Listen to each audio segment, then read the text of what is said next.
Ang kwento ni Tomby.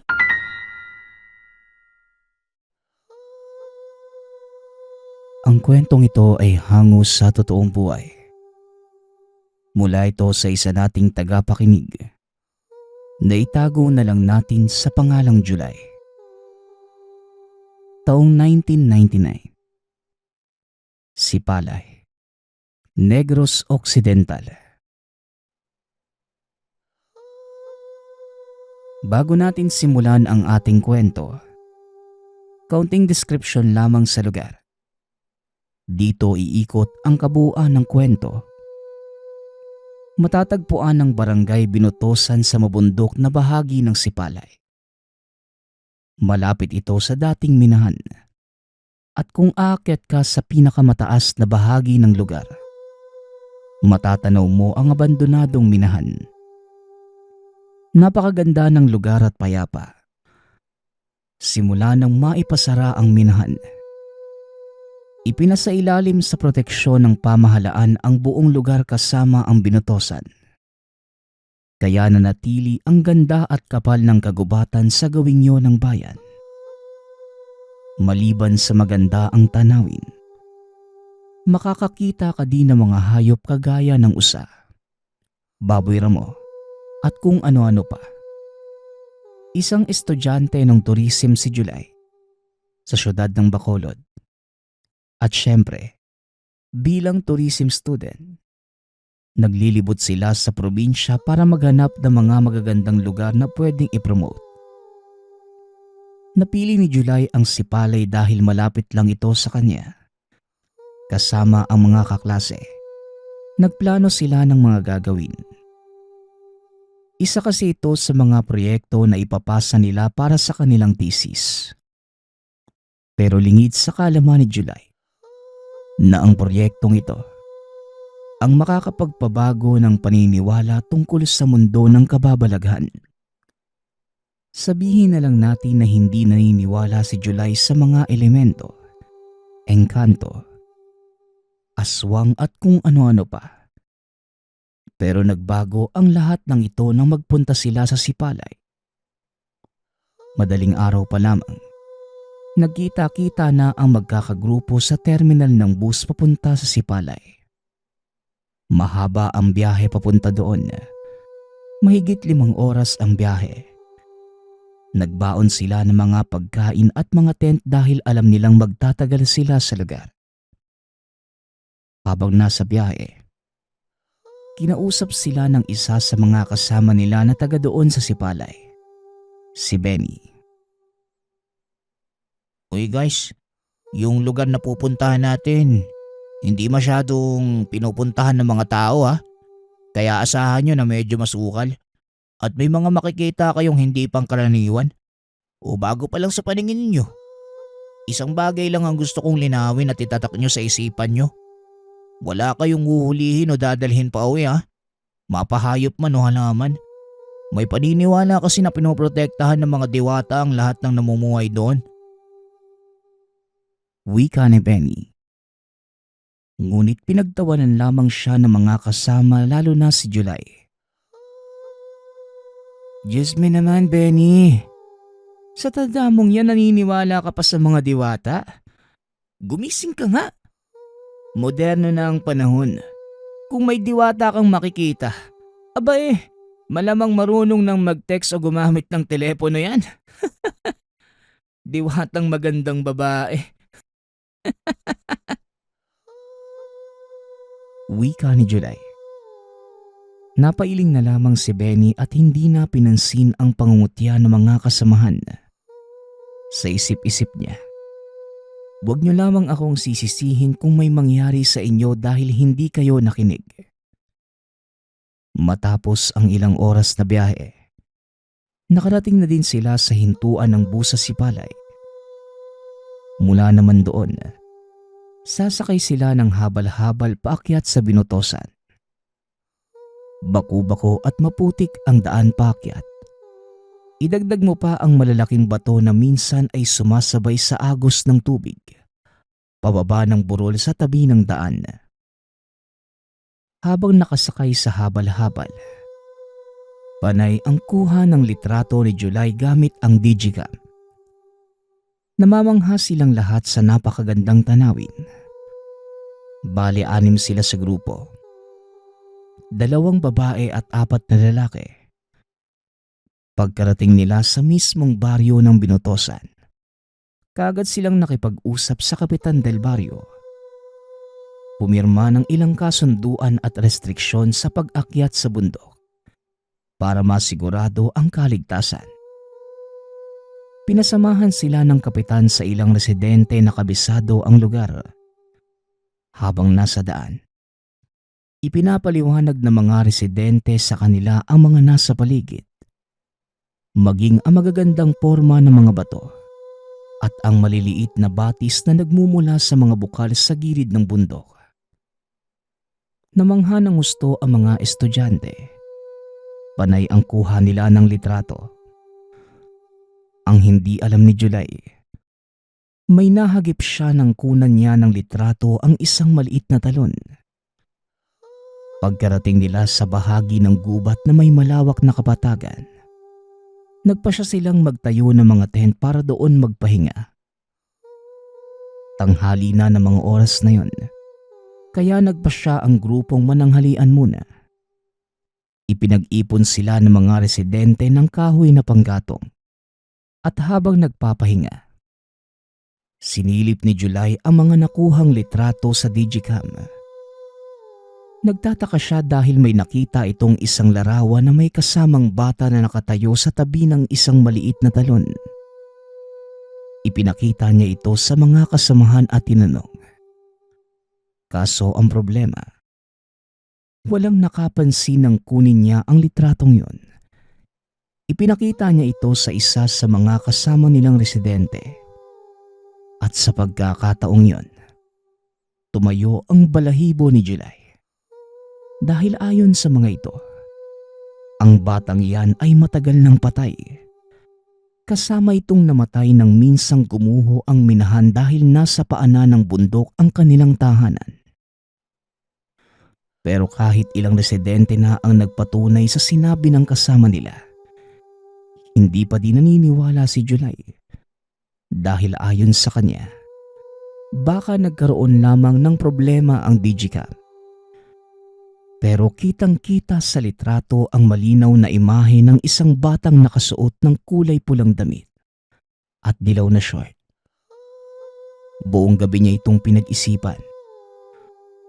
At dahil sa kuryosidad, inaya niya ang isa sa mga tour guide nila na balikan ang lugar. Pero hindi ito pumayag sa kadahilan ng masyado na silang malayo at magiging delikado kapag umalis sila dahil malalim na ang gabi. Wala ring nagawa si July. Kaya napagpasyahan niyang maupo na lamang sa labas ng tent habang pinagmamasdang nag-uusap ang mga kasamahan. Iniikot niya ang tingin sa paligid.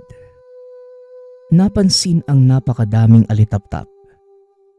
May mga naririnig siyang kakaibang huni ng mga kulisap. Pero ang nakaagaw pansin kay July ay yung napakalaking puno ng alitaptap. Nagliliwanag ang mga sanga nito na para bang may mga bumbilya.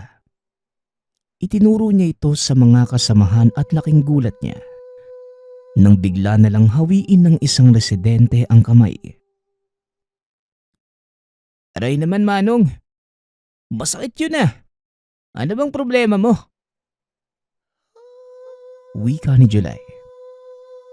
Tinignan naman siya ng masama ng lalaki at sinabing, Isang kalapastanganan para sa mga tagalugar ang ginagawa mong pagturo sa kanilang tahanan. Huwag kang basta-basta magturo dahil ang bawat sulok ng gubat na ito sagrado para sa mga engkanto at diwata. Dayo lang tayo sa lugar na ito, kaya kailangan mong rumispeto. tugon ng tour guide. Dahil sa sinabi ng lalaki, tila nag-init ang ulo ni July. Sa hindi malamang dahilan, pumulot siya ng bato at binato sa puno na pinalilibutan ng mga alitaptap. Pagkatama ng bato ay nagsipulasan ang mga ito hanggang sa tuluyang magdilim ang paligid ng puno. Kwinelyuhan siya ng isa sa mga tour guide at pinagsabihan. Sinabihan ka ng rumispeto, pero anong ginawa mo? Hala, ayusin ninyo ang mga gamit ninyo at ngayon din ay bababa na tayo. Mamamatay tayong lahat dahil sa ginawa mo. Wika ng tour guide. Galit na galit ito sa ginawa ni July. Pero dahil may katigasan talaga ang ulo ng binata, sinagot pa niya ito ng pabala. Ang tanda mo na, naniniwala ka pa sa mga engkanto at diwata? Kung meron mang engkanto. Naputol ang pagsasalita ni July dahil nakarinig ito ng isang malakas na angil mula sa kalagitnaan ng gubat. Napakalaki ng boses na tila mula sa isang malaking nilalang. Biglang tumigil ang lahat ng ingay sa paligid. Binalot sila ng nakakabinging katahimikan na maging ang agos ng pinakamalapit na batis ay hindi nila marinig. Kitang-kita ni July ang takot sa mga mukha ng tour guide. Maging ang mga kasamahan ni July, nagsimula na ding makaramdam ng takot at magpanik. Tinignan ng binata si Benny na nooy nakahawak sa kwintas niyang suot. Gawa ito sa isang kulay pulang bato na nagliliwanag sa dilim. Inuusalan niya ito ng dasal. Nilapitan siya ni July at kagad tinanong na parang nangaasar. Hoy Benny, ano na naman kalokohan yan? May pura-orasyon ka pang nalalaman? Tigilan niyo nga akong lahat. Ay, wika ni July. Sabay pasok sa kanyang tent. Pero hinatak siya palabas ni Benny at dali-daling tumakbo. Nakita ni July na nagtatakbuhan na din ang mga tour guide. Hindi niya naiintindihan ang nangyayari hanggang sa napahinto sila sa kalagitnaan ng daan. Dahil namatay ang dala nilang flashlight. Habang nagpapalit ng baterya, biglang napatigil ang lahat nang muli nilang marinig ang napakalakas na ungol na parang isang galit na baka. Ginoo ko, luwasa kami! Wika ng isa sa mga tour guide. Sa dialektong Bisaya na ang ibig sabihin, Panginoon, iligtas niyo po kami. Hindi pa din maintindihan ni July ang nangyayari hanggang sa nakarinig sila ng mga kaluskos sa paligid. Wala silang makita dahil sobrang dilim at nang matapos ng palitan ng baterya ng flashlight, laking gulat nila nang makakita sila ng grupo ng mga malalaking usa sa paligid. Kung titignan, halos binubuo ito ng mga lalaking usa. Mahaba ang mga sungay na nakaharap sa kanila. At ng mga oras na yon, handa nang sumugod. Hanggang sa napaluhod na lamang ang mga kasama dahil sa takot.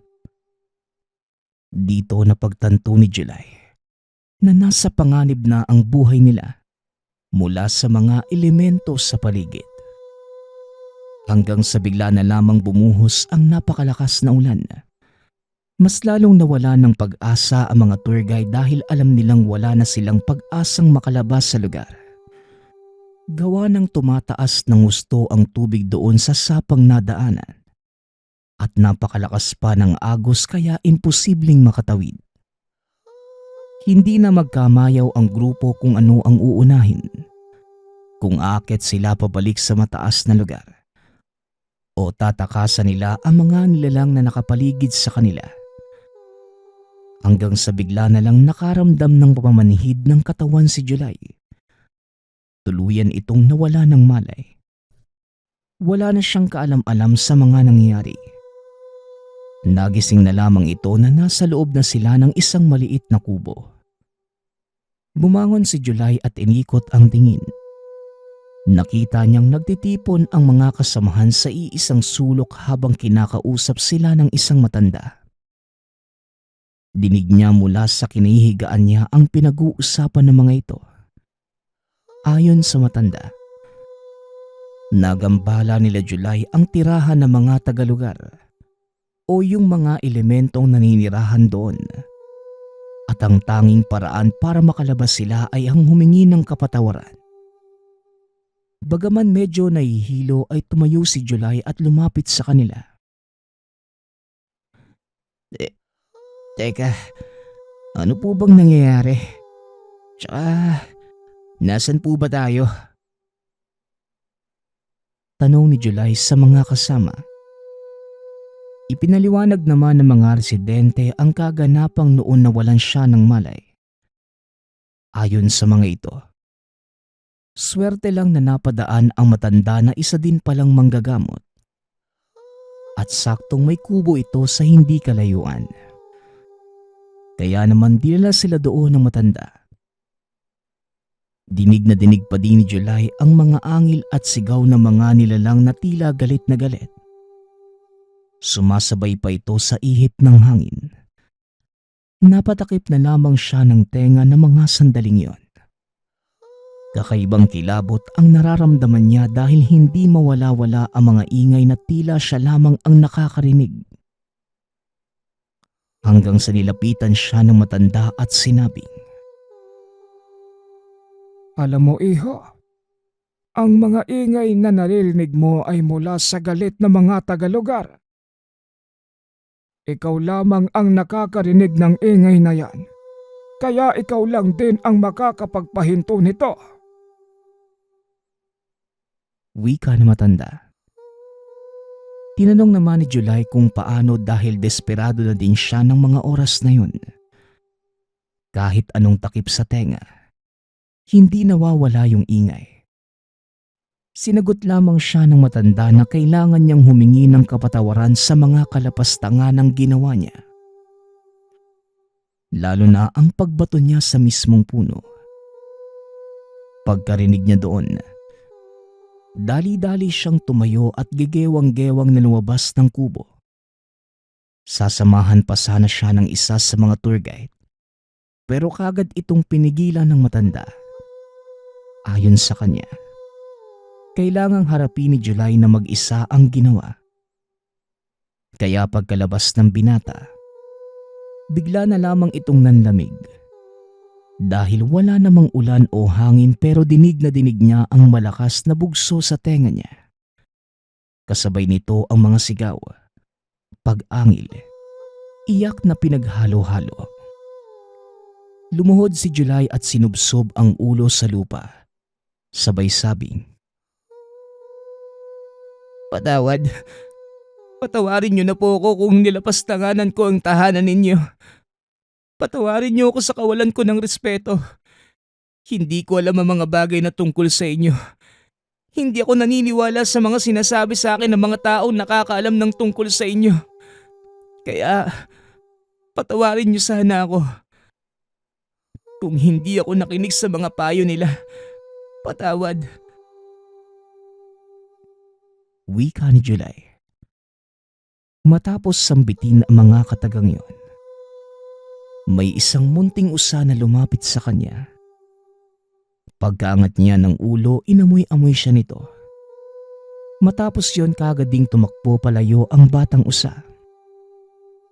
Kasunod ng batang usa ay isang batang babae. Kitang-kita ni July ang ngiti nito. Napakagandang asul na mga mata. Mabang kulay gintong buhok at matutulis ang tenga.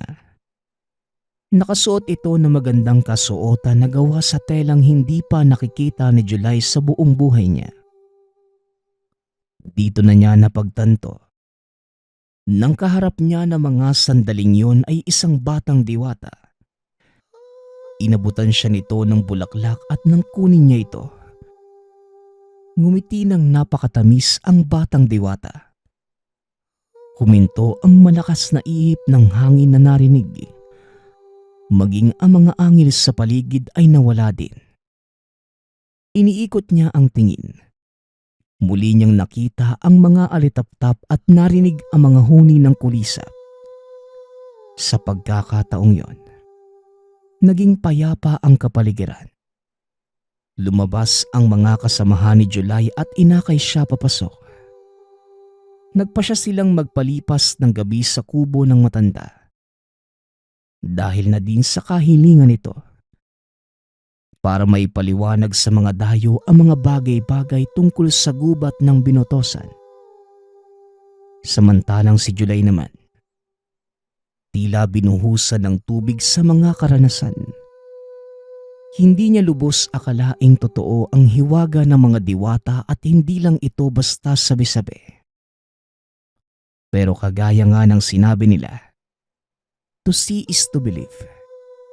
Kaya naman nasa tao pa din ang desisyon kung maniniwala ba sila o hindi. Nawa ay nagsilbing aral para sa inyo ang kwento ng karanasan ni July. At sana, isaalang-alang natin ang respeto sa lahat ng aspeto ng buhay. Mapa-elemento man o kapwa natin tao. Dahil kagaya sa ating kwento, hindi natin alam kung kailan tayo bibigyan ng isang matinding aral ng kalikasan. Ang susunod nating kwento ay mula sa isa nating tagapakinig. Naitago na lang natin sa pangalang Sese. Taong 1970. Probinsya ng Masbate. Nang mga panahong ito, kasalukuyang kinekwestiyon ni Sese ang ideya patungkol sa Diyos. Madalas na itatanong sa sarili kung bakit nga ba hindi ito pantay kung mag-alaga sa mga anak. Bakit ba puro na lamang pagsubok at kamalasan ang binibigay sa buhay niya? Habang sa ibang tao, halos napakababaw lamang ang pinapataw na problema. Totoo nga ba talaga ang Diyos o gawa-gawa lamang ng mga tao? Ito ang katagang binabanggit ng dalaga tuwing nakakakita ng simbahan. Bata pa lamang, sinanay na ito ng ina na maniwala at maglingkod sa Diyos. Sinunod naman ito ni Sese at sa katunayan, halos wala na itong ibang pinagkakabalahan pa sa buhay kundi aralin ang mga bagay patungkol sa Ama. Ngunit habang tumatagal sa ginagawa, napapaisip ang dalaga kung bakit parang hindi naman bumabalik sa kanya, maging sa pamilya ang mabuting pinapamalas ng Diyos. Kahit anong gawin niyang paglilingkod, hindi gumagaling ang ama sa sakit nito sa puso. Hindi na nakakayanan pang maglakad at halos naghahabol na ng hininga. Habang ang ina naman, na nag-iisang katuwang sa ama, binawian pa ng buhay 7 buwan na ang nakalilipas dahil nasangkot sa isang madilim na aksidente. Kaya naman inaamin ng dalaga na sobrang nahihirapan na siya sa sitwasyon. Sinubukan na rin ng dalagang mamanata sa iba't ibang patron ngunit kahit matulungan man lamang sana sa pangkain sa araw-araw, hindi makita ng dalaga. Sa puntong yon, dito na nagsimula ang pagkwestiyon ni Sese sa pagmamahal ng Diyos. Isang araw habang nagwawalis sa bakuran, may isang lalaking tumawag sa pangalan ni Sese. Nagulat siya nang makita ng tumambad sa harapan ang dating kasintahan. Halos hindi makagalaw ang dalaga dahil 1 taon na ang nakalilipas magmula nang sila'y magkahiwalay. Dahil nakakahiya sa mga kapitbahay, pinapasok ito ni Sese at nag-usap ang dalawa. Ayon sa binata, nakabili sila ng bagong tirahan malapit lamang kina Sese. Kaya naman naisipan niyang dalawin ang dalaga. Naging maayos naman ang pag-uusap ng dalawa. Wala naman silang galit sa isa't isa dahil maayos ang kanilang paghihiwalay. Sa katunayan, naging magaan naman kay Sese ang pakikipag-usap dito. Hindi na naiwasan pang magtanong ng dalaga sa lalaki kung meron na ba itong kasalukuyang nobya. Mariin namang sinabi ng lalaki na wala. Dahil dito mas nakampante si Sese na muling makipagkaibigan. Matapos ang kaunting kamustahan ay umuwi na rin ang binata. Magmula ng araw na yon, halos naging araw-araw na ang pagdalaw sa kanya ng lalaki. Dahil sa naging bukas na rin ang tahanan ni Sese para dito.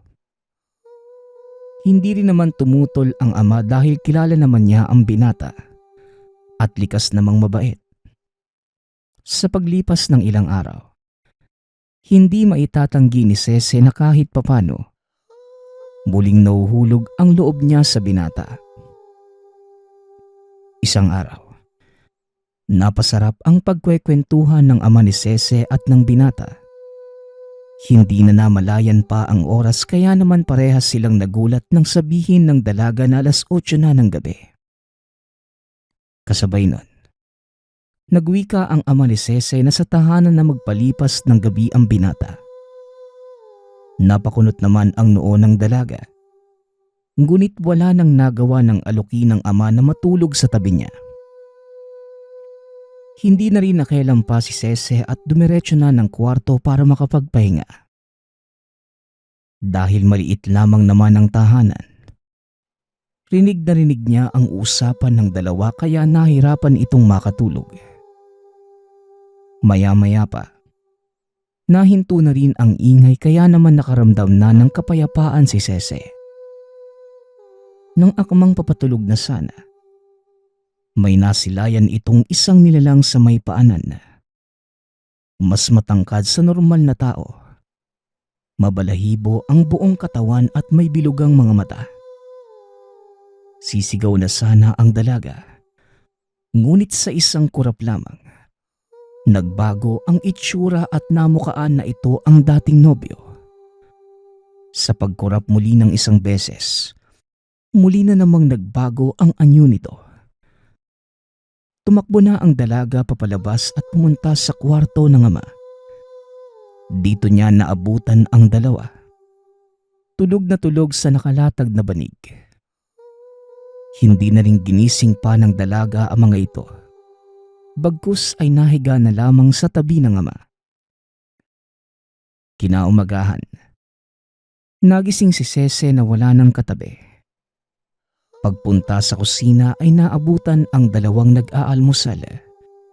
Kaya naman sumabay na ito. Naitanong naman ng ama kung bakit bigla na lamang lumipat ng higaan. Inilahad naman ni Sese ang lahat ng nakita. Ngunit pinagtawanan lamang siya ng dalawa dahil kung ano-ano na ang pumapasok sa imahinasyon. Hindi na rin umimik pa si Sese at nang matapos sa pagkain, nagpaalam na ang binata. Pabiro namang nagwika ang ama na bumalik kagad. Sa buong maghapon, iginugol lamang ni Sese ang oras sa paglalabada. Hindi pa rin mawala sa isipan ang mga nakita.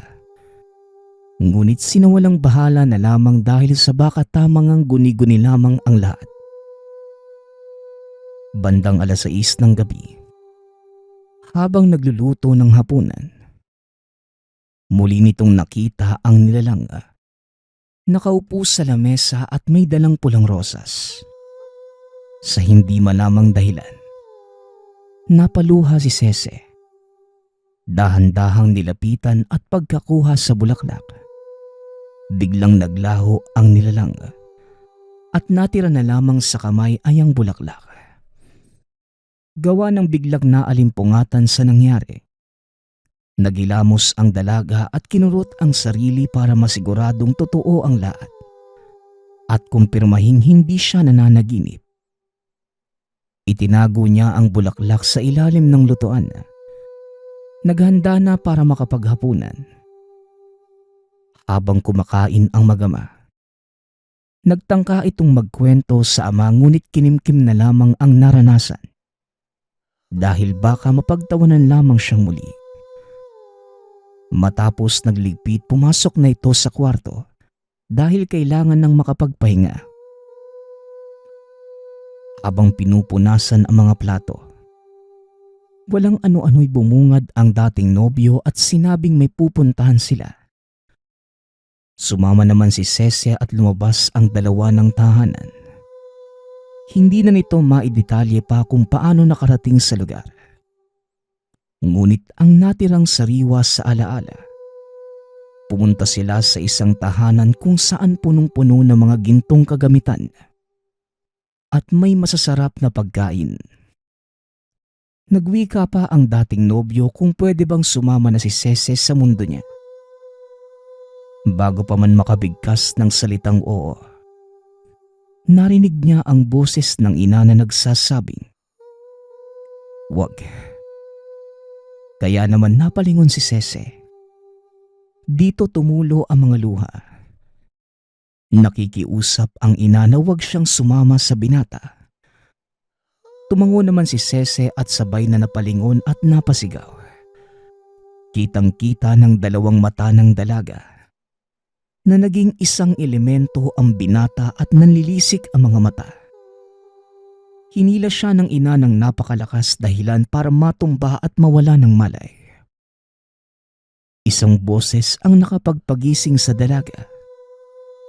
Boses ng kapitbahay na nagsasabing bumangon na dahil mahamog. Pagkadilat ni Cece ng mga mata, nabatid niyang nakahiga siya sa daan sa tapat mismo ng tahanan. Dali-dali namang bumangon ang dalaga at nagpasalamat sa ale. Natanong din ni Cece kung anong oras na at tumugon naman na 3:00 na madaling araw. Naitanong ng kapitbahay kung bakit nasa daan ito ng ganong oras. Ang naging palusot na lamang ng dalaga, nawalan ito ng malay dahil sa kalasingan. Pagkapasok ng tahanan, natulala at lubusang iniisip kung ano nga ba talaga ang nangyari. Pagpunta naman sa kwarto ay nakita ni Cece ang itim na rosas. Nakaibabaw sa unan. Dali-dali siyang pumunta sa kusina para tignan kung naroon pa ang pulang rosas. Ngunit wala na ito sa pinaglagyan. Matapos maganap ay bumalik na muli sa kwarto at nakaramdam ng kilabot dahil sa kung paano napunta ang itim na bulaklak sa higaan. Hindi na natulog pa si Cece at inantay na lamang mag-umaga para kumonsulta sa isang albularyo. Pagsapit ng 6:00, dala ang bulaklak. Naglakad siya papunta sa tahanan ng manggagamot at hindi na nagpaalam sa ama. Pagkarating sa tahanan ng matanda, isinalaysay ni Cece ang lahat ng nangyari. Inabot rin ang itim na rosas at nagwika ang manggagamot ng, Nagugustuhan ka ng nilalang na ito. At kung nagkataong sumang-ayon ka, magiging kapalit nito ang iyong kaluluwa. Marami na ring nakakaranas ng ganitong pangyayari, Iha. Pero ang pinakapinapayo ko lamang, buhayin mo ang pananampalataya sa Panginoon para maiwasang makapasok ang mga ganitong uri ng nilalang. Wika ng manggagamot. Nakaramdam ng kaba si Cece dahil inaamin niya sa sarili na nitong mga nakaraang buwan talagang nawawala na ang paniniwala sa Diyos. Nang matapos ang albularyo sa mga ibinilin, inabutan ng matanda ang dalaga ng isang kwintas na pangontra sa masasamang elemento. Inorasyonan din na matanda ang rosas gamit ang isang langis. Ayon dito, kailangan itong isabit ng dalaga sa entradang pinto ng tahanan. Nagpasalamat naman si Cece at naglakad na rin pauwi. Pagkarating sa tahanan, isinabit ang rosas sa pinto kaya napatanong ang ama kung ano yun. Inilahad naman ni Cece ang buong pangyayari. Hindi rin naman sumagot pa ang ama. dahil ito ang unang pagkakataong nakakita siya ng itim na rosas. Sa paglipas ng ilang buwan, napansin ni Cece na hindi nalalanta ang bulaklak. Kasabay nito, wala na rin kung anong kababalaghang naranasan. Hindi na rin muli pang dumalaw ang dating nobyo. Isang beses may nakapagkwento rin sa dalaga na 1 taon na ang nakalilipas, magmula nang mamayapa ang binata. Halos hindi naman makapaniwala ang mag-ama dahil sa parehas nilang nakita at nakausap pa ito ilang buwan pa lamang ang nakalilipas. Ngunit hindi na rin pinagtuunan pa ng pansin ni Cece at nagpasalamat na lamang na hindi na ginagambala pa kung totoo mang patay na talaga. Samantala, bumalik na rin ang pananampalataya ng dalaga nang dahil sa itim na rosas. Nagpapasalamat nga pala ako sa nagpadala ng ating kwento. Naway nagustuhan niyo ang inyong napakinggan. Nagpapasalamat din ako sa lahat ng patuloy na nakikinig at sumusuporta sa ating channel. Naway patuloy niyong suportahan at pakinggan ang ating mga kwento. Hanggang sa muling pakikinig. Paalam.